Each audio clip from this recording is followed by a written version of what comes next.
Jesus, why do we fear death? Because you pretend life will never end? You build routines as if they're eternal. Gather possessions, memories, and status as if you can take them with you. It's like trying to hold water in your open hands, believing it won't slip through. Death is frightening because it tears apart everything you call secure. The problem isn't death, but your attachment to things that will one day vanish. If you understood how fragile your days are, you would live without fear of the end.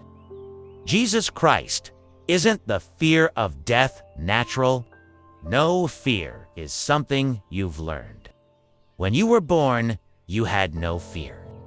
Your first cry was just a response to the light, not a sign of terror.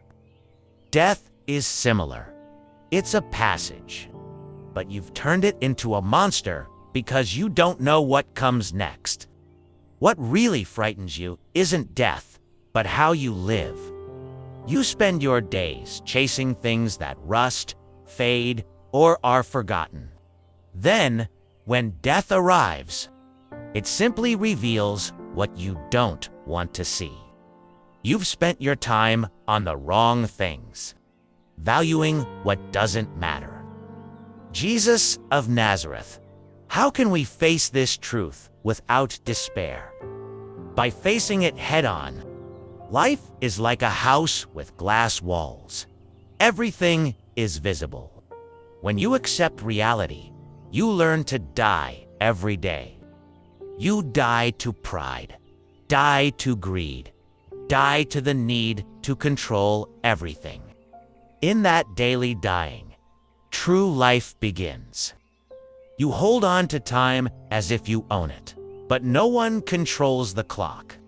Whoever accepts this truth finds peace. Because when you no longer fear the end, you find freedom. Jesus, many believe death is the end. What do you say? Look around you. A tree grows where a seed was buried. The sun sets, but the next day it rises again.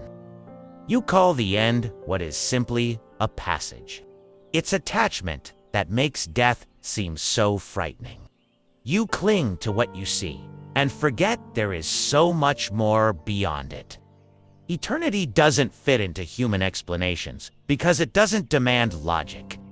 It demands faith. When I said death was defeated, it wasn't a riddle. It was an invitation for you to live without fear. Jesus Christ, what really awaits us after death? What you've planted. Whoever sows thorns cannot expect flowers. Death is like a mirror. It will show you exactly who you are, without masks, titles, or excuses. Everything you accumulated here stays behind. Only what you did with your life remains. What have you been planting? Those who live empty lives will find emptiness after death. Those who live with purpose will reap true life. It's not punishment, it's consequence. You fear death because you don't know what you've done with your life.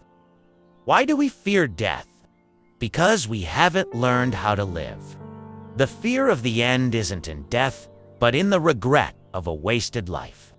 Follow the channel and share your reflections in the comments. Death can wait, but the truth cannot.